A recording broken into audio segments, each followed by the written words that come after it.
So good morning guys. तो चलिए start करते हैं 8 अप्रैल के इंपॉर्टेंट करंट अफेयर्स को। तो इस प्रश्न में आपसे पूछ रहे अभी हाल ही में विश्व स्वास्थ्य दिवस वर्ल्ड हेल्थ डे कब मनाया गया, तो आंसर होगा 7 अप्रैल को। तो हर साल 7 अप्रैल को वर्ल्ड हेल्थ डे के रूप में मनाया जाता है। और 7 अप्रैल को ही क्यों? क्योंकि वर्ल्ड हेल्थ ऑर्गेनाइजेशन की स्थापना हुई थी 7 अप्रैल 1948 में और इस साल WHO की 75वीं वर्षगांठ है। अच्छा, इस बार की थीम क्या है? हेल्थ फॉर ऑल, सभी के लिए स्वास्थ्य। वर्ल्ड हेल्थ ऑर्गेनाइजेशन की पहले बात करते हैं। स्थापना हमने कहा 7 अप्रैल 1948 में हुई। हेडक्वार्टर जेनेवा स्विट्जरलैंड में है और इसके सेक्रेटरी जनरल हैं टेड्रोस अधानोम। वैसे हेल्थ यानी कि स्वास्थ्य से संबंधित और भी दिवस होते हैं, जैसे कि एक वर्ल्ड एनवायरमेंटल हेल्थ डे होता है जो 26 सितंबर को मनाते हैं। एक वर्ल्ड ओरल हेल्थ डे होता है जो 20 मार्च को मनाते हैं। एक international universal health coverage day होता है यानी कि अंतरराष्ट्रीय सार्वभौमिक स्वास्थ्य कवरेज दिवस 12 दिसंबर को। एक मृदा स्वास्थ्य कार्ड दिवस भी होता है, सॉइल हेल्थ कार्ड डे, 19 फरवरी को। और एक विश्व मानसिक स्वास्थ्य दिवस वर्ल्ड मेंटल हेल्थ डे भी होता है, वो 10 अक्टूबर को होता है। और वैसे अभी अप्रैल में कौन कौन से दिन मनाए? 1 अप्रैल को उत्कल दिवस मनाया, 2 अप्रैल को विश्व ऑटिज्म जागरूकता दिवस मनाया, 4 अप्रैल को अंतर्राष्ट्रीय खदान जागरूकता दिवस मनाया और 5 अप्रैल को राष्ट्रीय समुद्र दिवस मनाया और 6 अप्रैल को अंतर्राष्ट्रीय खेल दिवस मनाया। तो अप्रैल के ये इंपॉर्टेंट डेज है, इनको ध्यान रखना। बढ़ते आगे, चलिए फिर बताइए, हाल ही में जारी फीफा रैंकिंग में किस देश ने 6 वर्षों में पहली बार शीर्ष स्थान हासिल किया? तो आंसर होगा अर्जेंटीना। तो अभी फीफा ने फुटबॉल रैंकिंग जारी की है जिसमें 6 सालों में पहली बार अर्जेंटीना सबसे ऊपर रहा है। भारत कौन से स्थान पर रहा? भारत 101वें स्थान पर रहा, 5 स्थान ऊपर रहा और 101वें स्थान पे आ गया। तो फर्स्ट नंबर पे अर्जेंटीना है, सेकंड पे फ्रांस है और तीसरे पे ब्राजील है। अर्जेंटीना की कैपिटल क्या होती है? Buenos Aires. Currency Argentina peso और प्रेसिडेंट कौन है? अल्बर्टो फर्नांडीज है। फीफा की बात कर ले तो ये फुटबॉल को रेगुलेट करने वाली बॉडी है। इसकी स्थापना होती है 1904 में। हेडक्वार्टर ज्यूरिख स्विट्जरलैंड में है और अभी फिर से प्रेसिडेंट बन गए गियानी इन्फेंटो। उसके अलावा याद रखना अभी 76 नंबर की संतोष ट्रॉफी, ये जिसका फाइनल अभी सऊदी अरब में हुआ था, उसको कर्नाटक ने जीता मेघालय को हरा करके। और south Asian football federation championship 2023 ये बंगलुरु में होगा अभी जून जुलाई में और चौथी बार भारत इसको होस्ट कर रहा है, ये भी ध्यान रखना। चलो बताओ 2022 के लिए बेस्ट फीफा मेल प्लेयर किसे चुना गया? लियोनेल मेसी को। और महिलाओं में एलेक्सिया पुटेलस को। और अभी फीफा क्लब वर्ल्ड कप ये मोरक्को में हुआ था, उसको किसने जीता? रियल मैड्रिड ने जीता। उसके अलावा याद रखना कि 2027 में फुटबॉल एशियन कप ये सऊदी अरब में होंगे और 2023 वाले कतर में। और हाँ, अभी फीफा मेंस वर्ल्ड कप 2022 जो कि इसका 22वां संस्करण था, ये भी दिसंबर में हुआ था। कहाँ? कतर में। इसका फाइनल अर्जेंटीना और फ्रांस के बीच में हुआ था, तो अर्जेंटीना विजेता रहा था। और 3 खिलाड़ियों के नाम और याद रखना, जैसे कि Lionel Messi, golden ball award जीता इन्होंने। गोल्डन बूट अवार्ड जीता था फ्रांस के किलियन एम्बाप्पे ने और गोल्डन ग्लव अवार्ड जीता था अर्जेंटीना के एमिलियानो मार्टिनेज ने। और अगला वाला 2026 में जो फीफा मेंस वर्ल्ड कप होगा वो कहाँ पे होगा? वो 3 देशों में होगा, अमेरिका, कनाडा और मैक्सिको में। तो फुटबॉल से संबंधित ये कुछ इंपॉर्टेंट पॉइंट्स थे, इनको ध्यान रखना।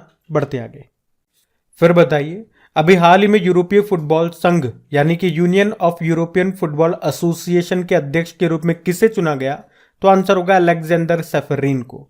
तो अभी अलेक्जेंडर सेफरीन को पुर्तगाल के लिस्बन में आयोजित UEFA की बैठक में अभी इसका अध्यक्ष के रूप में फिर से चुना गया है। तो नाम याद रखना है अलेक्जेंडर सेफरीन। ये पहली बार 2016 में union of European football association के 7वें अध्यक्ष बने थे और अब 2027 तक के लिए एक बार फिर से इनको चुन लिया गया है। UEFA ये यूरोपीय फुटबॉल का शासी निकाय यानी कि गवर्निंग बॉडी है। आप जानते हो अमेरिका ने अभी किसे भारत में अपना राजदूत एम्बेसडर बनाया? एरिक गारसेटी को। अभी वर्ल्ड हेल्थ ऑर्गेनाइजेशन ने मुख्य वैज्ञानिक किसे बनाया? चीफ साइंटिस्ट सर जेरेमी फरार को। और साइप्रस के प्रेसिडेंट बने थे निकोस क्रिस्टोडोलाइट्स। साइप्रस की कैपिटल क्या होती है? निकोसिया होती है, याद रखना। अच्छा प्रश्न है ये। बढ़ते आगे, चलिए फिर बताइए, अभी अप्रैल 2023 में हमारे जो गृह मंत्री हैं कौन, अमित शाह, इन्होंने किस राज्य में 54 फुट ऊंची हनुमान जी की मूर्ति का अनावरण किया? तो आंसर होगा गुजरात में। तो गृह मंत्री अमित शाह ने अभी गुजरात में एक मंदिर में भगवान हनुमान जी की 54 फीट ऊंची प्रतिमा का अनावरण किया। ये मूर्ति तांबे से बनी हुई है। किससे बनी हुई है? तांबे से। और ये अहमदाबाद के नरनपुरा में स्थित सारंगपुर मंदिर में इस मूर्ति को स्थापित किया गया है। ये मूर्ति 48 फीट ऊंचे पेडेस्टल पर खड़ी है और इसे 30 करोड़ रुपए की लागत से बनाया गया। ये दुनिया की सबसे ऊंची भगवान हनुमान जी की मूर्तियों में से एक है। अब ये क्वेश्चन इंपॉर्टेंट है क्योंकि यहाँ पे कुछ इंपॉर्टेंट जितनी भी अभी स्टेच्यूज हमने पढ़ी है 2022 में, वो सारी मैं आपको यहाँ पे रिवाइज कराने वाला हूँ, तो ध्यान से सुनना। पहले हनुमान जी की बात हुई है तो उन्हीं से स्टार्ट करते हैं। प्रधानमंत्री जी ने मोरबी गुजरात में हनुमान जी की 108 फीट ऊंची प्रतिमा का अनावरण किया था, आपको याद होगा। और गृह मंत्री जी की बात करें तो बताओ इन्होंने कहां पे 120 फीट ऊंची पोलो प्रतिमा का उद्घाटन किया था? तो आंसर होगा मणिपुर में। मणिपुर को पोलो खेल का जन्मस्थली भी कहा जाता है। और अभी आपको याद होगा सिडनी क्रिकेट ग्राउंड में ऑस्ट्रेलिया के बताओ किस पूर्व क्रिकेटर की मूर्ति लगाई गई? तो आंसर होगा बेलिंडा क्लार्क। और मोदी जी ने समृद्धि की मूर्ति यानी कि स्टैच्यू ऑफ प्रॉस्पेरिटी का उद्घाटन किया था। कहां पे? बंगलुरु में। किसकी है ये? तो बंगलुरु के संस्थापक केम्पे गौड़ा जी की 108 फीट ऊंची है ये, जिसके वास्तुकार का नाम याद रखना, रामवी सुतार। और रामवी सुतार याद है आपको? जो स्टैच्यू ऑफ यूनिटी है सरदार पटेल जी की, उसके वास्तुकार भी रामवी सुतार है। सरदार पटेल जी की स्टैच्यू ये दुनिया की सबसे ऊंची स्टैच्यू है, 182 मीटर इसकी हाइट है। कहां मिलेगी? केवड़िया गुजरात में नर्मदा नदी के किनारे साधु बेट द्वीप पर मिलेगी।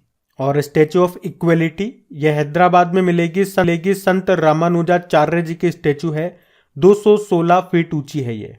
याद हो तो भगवान बुद्ध की लेटी हुई मुद्रा में यानी कि शयन मुद्रा में सबसे लंबी प्रतिमा ये बन रही है बोध गया बिहार में। और आपको याद हो तो भगवान बुद्ध की लेटी हुई मुद्रा में शयन मुद्रा में सबसे लंबी प्रतिमा मूर्ति बनाई जा रही है बोध गया में। कितनी लंबी है? लगभग 100 फीट लंबी है ये। इसके मूर्तिकार है मिंटू पॉल। और स्टैच्यू ऑफ नॉलेज ये डॉक्टर भीमराव अंबेडकर जी की है। कहाँ पे बन रही है या कहाँ पे बन चुकी है? ये महाराष्ट्र के लातूर में 70 फीट ऊंची है ये। और स्टैच्यू ऑफ बिलीव भगवान शिव जी की मूर्ति है ये 369 फीट ऊंची है। राजस्थान के राजसमंद जिले के नाथ द्वार में ये बनी है। तो ये कुछ इंपॉर्टेंट स्टैच्यूज जो हमने पढ़ी है पिछले एक साल में, मैंने आपको यहाँ रिवाइज कराने की कोशिश की। उम्मीद करूंगा ये आपको याद भी होंगी। और गाइज अगर सेशन अच्छा लग रहा है तो प्लीज इसे लाइक जरूर कर देना अगर नहीं करा अभी तक तो, और अपने दोस्तों के साथ में शेयर जरूर करना। वीडियो अगर फर्स्ट टाइम देख रहे हैं तो आपको बता दूं, यहाँ पे डेली करंट अफेयर्स के साथ साथ आपको वीकली वाले और मंथली वाले करंट अफेयर्स भी मिलेंगे। और साथ में टॉपिक वाइज करंट अफेयर्स की सीरीज भी चलती है हमारी मंथली वाइज। जैसे कि अभी आप नोटिस करेंगे अभी मार्च महीने के जितने भी टॉपिक वाइज आपके करंट अफेयर्स है वो डेली एक एक वीडियो में अपलोड कर रहा हूँ। जैसे मार्च में जो भी अपॉइंटमेंट्स थे वो अपलोड हो चुका है। मार्च में जो भी स्पोर्ट्स से संबंधित प्रश्न पड़े वो वीडियो आ चुका है। मार्च के महीने में जो भी डेज थीम वगैरह रही है, जो भी बुक्स वगैरह हो गई, तो मतलब इस तरह के टॉपिक वाइज वीडियोस अपलोड होते हैं, हर महीने के होते हैं। प्लेलिस्ट में जाकर के चेक कर सकते हो। और पहले चेक कर लेना कि क्रिक एग्जाम चैनल को आपने सब्सक्राइब कर लिया हो और उसके पास में जो बेल आइकन है उसको प्रेस कर लेना, ताकि आपको जब भी वीडियो अपलोड हो उसका नोटिफिकेशन मिल सके। बावजूद अगर आपको नोटिफिकेशन नहीं मिलता तो टेलीग्राम चैनल का लिंक आपको नीचे डिस्क्रिप्शन में मिल जाएगा, ज्वाइन कर लेना, बिल्कुल फ्री है, वहां से आपको नोटिफिकेशन मिल जाएगा। साथ में इनकी क्विज बना करके अपलोड करते हैं, पीडीएफ भी आपको मिल जाएगी आपकी क्रिक एग्जाम एप्लीकेशन में, उसका लिंक भी आपको नीचे डिस्क्रिप्शन बॉक्स में मिल जाएगा। तो आपको ये सारी फैसिलिटीज देने के बाद में अभी हम बढ़ते हैं आगे। चलो फिर बताओ, अप्रैल 2023 में अंडमान और निकोबार कमान ने कौन से संयुक्त सैन्य अभ्यास का आयोजन किया? तो आंसर होगा कवच। तो अंडमान और निकोबार कमान जो भारत की एकमात्र त्रिसेवा इकाई है, ट्राई सर्विस यूनिट है, उसने भी 5 अप्रैल 2023 को संयुक्त सैन्य अभ्यास कवच का आयोजन किया। इस अभ्यास में सेना, नौसेना, वायुसेना और तट रक्षक बल शामिल थे। अच्छा, पहले तो मैं आपसे पूछूंगा, कवच से आपको कुछ याद आया? भारतीय रेलवे ने स्वचालित ट्रेन सुरक्षा प्रणाली का परीक्षण किया था, उसी का नाम था कवच। मतलब एक ही पटरी पे अगर आमने सामने 2 ट्रेन आ जाएगी तो उनको टकराने से रोकेगा ये सिस्टम। अब मिलिट्री एक्सरसाइज वाला प्रश्न है, आपको पता है जब भी ये वाला प्रश्न आता है इस साल के जितने भी इंपॉर्टेंट एक्सरसाइज है हम रिवाइज करते हैं। तो तैयार हो जाओ। देखो आपको पता है 2023 में पहली एक्सरसाइज हमने जापान के साथ करी थी, वीर गार्जियन, कहाँ पे, जापान में। फिर फरवरी में जापान के साथ हमने धर्मा गार्जियन एक्सरसाइज भी की थी, वो भी जापान में। हमने मिस्र यानी कि इजिप्ट के साथ किया साइक्लोन 1 एक्सरसाइज, कहाँ पे, राजस्थान के जैसलमेर में। और अभी राजस्थान के जोधपुर में बोल्ड कुरुक्षेत्र एक्सरसाइज किया हमने सिंगापुर के साथ। ऐसे ही आपको याद होगा फ्रांस के साथ हमने वरुण एक्सरसाइज किया था पश्चिमी समुद्री तट में। फ्रांस के साथ फ्रिंजेक्स एक्सरसाइज भी किया हमने केरल के तिरुवनंतपुरम में। फ्रांस के साथ समुद्री साझेदारी अभ्यास भी किया अरब सागर में। और अभी भारतीय वायुसेना ने प्रलय एक्सरसाइज किया पूर्वोत्तर भारत में। भारतीय नौसेना ने आंध्र प्रदेश में एम्फेक्स एक्सरसाइज किया। भारतीय सेना ने त्रिशक्ति प्रहार एक्सरसाइज किया पश्चिम बंगाल में। और भारतीय नौसेना ने ट्रोपेक्स एक्सरसाइज किया हिंद महासागर में। अभी तारकश एक्सरसाइज हुआ चेन्नई में, नेशनल सिक्योरिटी गार्ड और यूएस स्पेशल ऑपरेशन फोर्स के बीच। डस्टलिक एक्सरसाइज ये भारत और उज्बेकिस्तान के बीच हुआ उत्तराखंड के पिथौरागढ़ में। मालाबार एक्सरसाइज होता है क्वाड देशों के बीच में, इस साल होगा ये ऑस्ट्रेलिया में। एक एफ इंडेक्स एक्सरसाइज पड़ा था जो कि पुणे के औंध सैन्य स्टेशन में हुआ। 20 अफ्रीकी देश और भारत ने हिस्सा लिया। एक यूनाइटेड अरब अमीरात ने आयोजन किया था डेजर्ट फ्लैग एक्सरसाइज का, उसमें भारत ने हिस्सा लिया। यूके ने कोब्रा वॉरियर एक्सरसाइज किया, उसमें भी भारत ने पार्टिसिपेट किया। अभी अमेरिका ने सी ड्रैगन एक्सरसाइज का आयोजन किया, उसमें भी भारत ने हिस्सा लिया। अभी भारत और यूके के बीच में कोंकण एक्सरसाइज भी हुआ था। और भारत और श्रीलंका के बीच में स्लाइनेक्स एक्सरसाइज हुआ था। और भारत और अमेरिका के बीच में अभी कोप इंडिया एक्सरसाइज भी हुआ था पश्चिम बंगाल में। तो 2023 के जितने भी इंपॉर्टेंट एक्सरसाइज थे हमने यहाँ पे एक बार फिर से रिवाइज कर लिए हैं। बार बार करेंगे जब भी इस तरह का प्रश्न आएगा, ताकि ये चीजें आपको यही याद हो जाए। बाकी आप क्विज लगाते रहा करो, चीजें आपकी रिपीट होती रहेगी, आंखों के आगे से निकलती रहेगी, तो आप चीजों को भूलोगे नहीं। यही तरीका होगा चीजों को लंबे समय तक याद रखना कि आप उसे रिवाइज करते रहो। अभी बढ़ते हैं आगे। चलिए फिर बताइए, अभी हाल ही में किस राज्य के प्रसिद्ध मरचा चावल को जीआई टैग मिला? तो आंसर होगा बिहार। तो बिहार के प्रसिद्ध मरचा चावल, ये जो चावल है, तो अभी बिहार के प्रसिद्ध मरचा चावल को जीआई टैग मिला है। ये चावल अपने सुगंधित स्वाद और सुगंधित चूड़ा बनाने के लिए प्रसिद्ध है। ये बिहार के पश्चिमी चंपारण जिले में स्थानीय रूप से पाए जाने वाले चावल की एक किस्म है। ये काली मिर्ची की तरह दिखाई देते हैं, इसीलिए इनको मिर्चा या मरचा चावल कहा जाता है। और अभी पढ़ रहे होंगे आप लोग, जीआई टैग से काफी सारे प्रश्न बन रहे हैं। और जैसे कि मैं आपको बताऊं, अभी जीआई रजिस्ट्री ने एक डेटा जारी किया, उसमें बताया वित्त वर्ष 2022-23 में सबसे ज्यादा जीआई टैग किस राज्य के प्रोडक्ट्स को मिला? तो आंसर होगा केरल। 6 प्रोडक्ट्स को, 6 उत्पादों को जीआई टैग मिल चुका है पिछले वित्त वर्ष में। अभी एक और इंपॉर्टेंट प्रश्न हमने पढ़ा था कि हिमाचल प्रदेश के कांगड़ा चाय को अभी यूरोपीय जीआई टैग मिला था। उसके अलावा अभी बनारसी पान को और बनारसी लंगड़ा आम को जीआई टैग मिला। अभी छत्तीसगढ़ के धमतरी जिले के नागरी दूबराज चावल को जीआई टैग मिला। मध्य प्रदेश के रीवा जिले के सुंदरजा आम को जीआई टैग मिला। तो मध्य प्रदेश के मुरैना जिले की गजक को मिला। ये तो 2023 के इंपॉर्टेंट जीआई टैग्स हो गए। उससे पहले हमने पढ़ा था लद्दाख की रक्त से खुबानी, जो कि एक फल है, उसको जीआई टैग मिला था। तेलंगाना के तंदूर रेड ग्राम यानी कि चने को जीआई टैग मिला था। असम के गमोछा यानी कि गमछे को जीआई टैग मिला था। और चावल से आपको याद आएगा, पिछले साल महाराष्ट्र के वाडा कोलम चावल को जीआई टैग मिला था। चावल में एक तो मणिपुर के काले चावल भी ध्यान रखना, एक असम का बोका चावल हो गया जिन्हें आप बिना पकाए खा सकते हो, मध्य प्रदेश के चिन्नौर चावल हो गया। ये सब चावल को जीआई टैग मिल चुका है। जीआई मतलब ज्योग्राफिकल इंडिकेशन। अधिनियम आया था 1999 में, लागू हुआ था 2003 में, पहला जीआई टैग मिला था 2004 में पश्चिम बंगाल के दार्जिलिंग टी को। तो ये इंपॉर्टेंट पॉइंट्स है सारे, इनको ध्यान रखना। बढ़ते हैं आगे। चलिए फिर बताइए, अभी हाल ही में ACI यानी कि एयरपोर्ट काउंसिल इंटरनेशनल द्वारा जारी सबसे व्यस्त यानी कि बिजिएस्ट हवाई अड्डों के रैंकिंग में टॉप पर कौन है? तो आंसर होगा हार्ट्सफील्ड जैक्सन अटलांटा इंटरनेशनल एयरपोर्ट पर है। ये अमेरिका का इंटरनेशनल एयरपोर्ट है, अमेरिका के जॉर्जिया में आपको मिलेगा। तो अभी एयरपोर्ट काउंसिल इंटरनेशनल ने दुनिया के सबसे व्यस्ततम हवाई अड्डों की लिस्ट जारी की है। इसमें टॉप पर है ये जैक्सन अटलांटा इंटरनेशनल एयरपोर्ट। वहीं दिल्ली का इंदिरा गांधी इंटरनेशनल एयरपोर्ट इस लिस्ट में टॉप 10 में आने वाला दक्षिण और दक्षिण पूर्वी एशिया का एकमात्र एयरपोर्ट है। इस लिस्ट में बात करोगे कौन से स्थान पर है ये, तो 9वें स्थान पर है। वैसे अगर बात करें कि सबसे खूबसूरत और सबसे अच्छे एयरपोर्ट की, तो सिंगापुर का चांगी एयरपोर्ट टॉप पर है। और अभी कुछ दिन पहले हमने पढ़ा था कि स्काई ट्रैक्स ने इंदिरा गांधी इंटरनेशनल एयरपोर्ट को भारत और दक्षिण एशिया में सर्वश्रेष्ठ एयरपोर्ट का पुरस्कार दिया था। और वैसे पूरे दुनिया में इस मामले में Indira Gandhi international airport 36 number पे था, तो टॉप पे सिंगापुर का चांगी एयरपोर्ट रहा। और याद होगा प्रधानमंत्री जी ने कमल के आकार के टर्मिनल वाले किस हवाई अड्डे का उद्घाटन किया था? शिवमोग्गा हवाई अड्डा, कर्नाटक में मिलेगा। और गोवा के मोपा इंटरनेशनल एयरपोर्ट का नाम गोवा के पूर्व मुख्यमंत्री मनोहर पारिकर के नाम पर रख दिया गया। और इसी हवाई अड्डे को बेस्ट सस्टेनेबल ग्रीनफील्ड एयरपोर्ट का पुरस्कार मिला था। और बताओ, सोलर एविएशन फ्यूल का इस्तेमाल करने वाली पहली एयरलाइन कौन सी है? Swiss international airline. वैसे चंडीगढ़ एयरपोर्ट का नाम भगत सिंह के नाम पर रख दिया गया। अरुणाचल प्रदेश का तीसरा हवाई अड्डा का नाम डोनी पोलो हवाई अड्डा रखा गया। प्रधानमंत्री जी ने झारखंड में देवघर हवाई अड्डे का भी उद्घाटन किया था। और बताओ, कौन सा हवाई अड्डा पूरी तरह से हाइड्रो और सोलर से चलने वाला बना? Indira Gandhi international airport. वैसे हमारे एविएशन मंत्री कौन है? नागरिक उड्डयन मंत्री ज्योतिरादित्य सिंधिया हैं। स्टील मंत्रालय का अतिरिक्त प्रभार एडिशनल चार्ज भी इन्हीं के पास है। ध्यान रखना, नाम बढ़ते हैं आगे। चलिए फिर बताइए, अभी हाल ही में national rifle association of India का अध्यक्ष किसे नियुक्त किया गया? तो आंसर होगा कलिकेश सिंह देव को। तो कलिकेश नारायण सिंह देव को national rifle association of India का अध्यक्ष नियुक्त किया गया।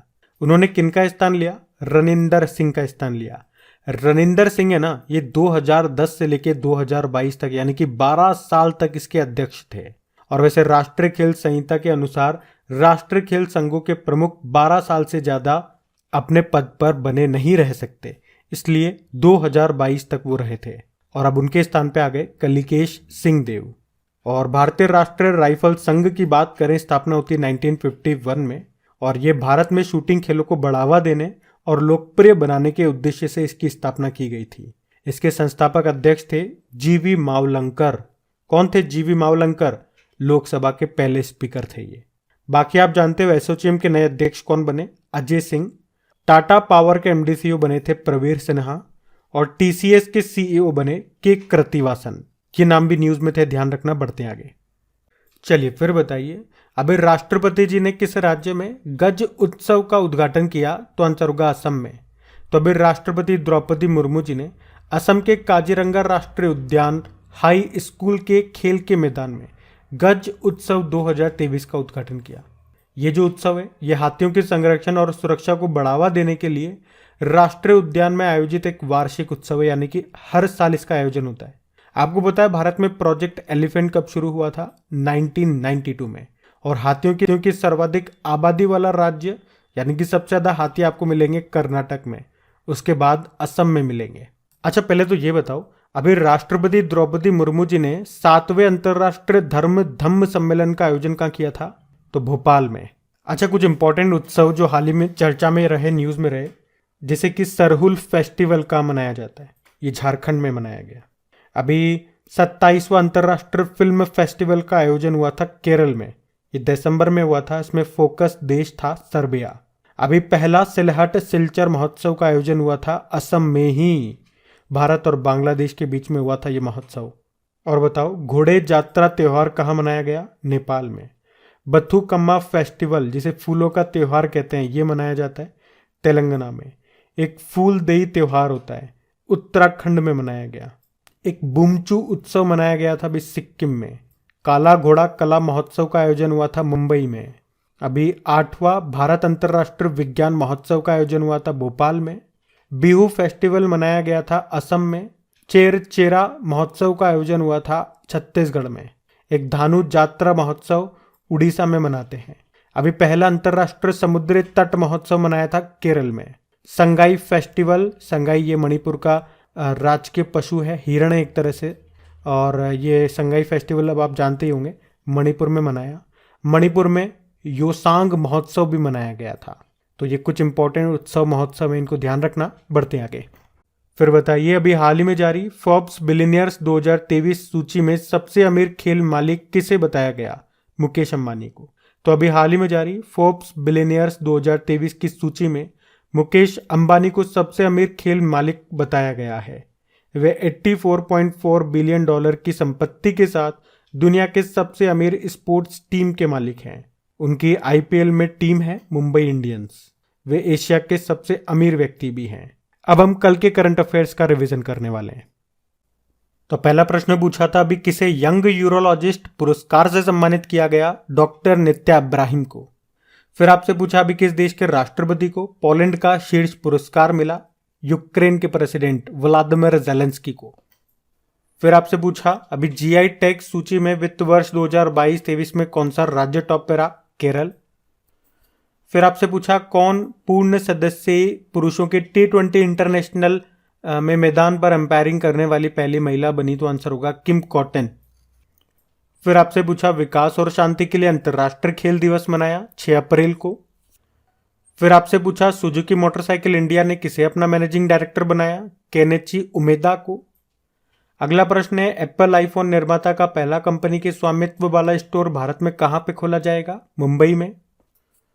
फिर आपसे पूछा अभी कितने भारतीय क्रिकेटरों को Melbourne cricket club life membership प्रदान की गई?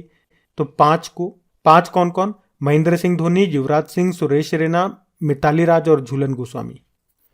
फिर आपसे पूछा अप्रैल 2023 में संयुक्त राष्ट्र आर्थिक और सामाजिक परिषद द्वारा संयुक्त राष्ट्र सांख्यिकी आयोग के सदस्य के रूप में किस देश को चुना गया? तो आंसर होगा भारत।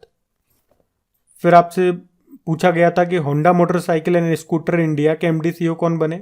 सुत्सुमु ओटानी।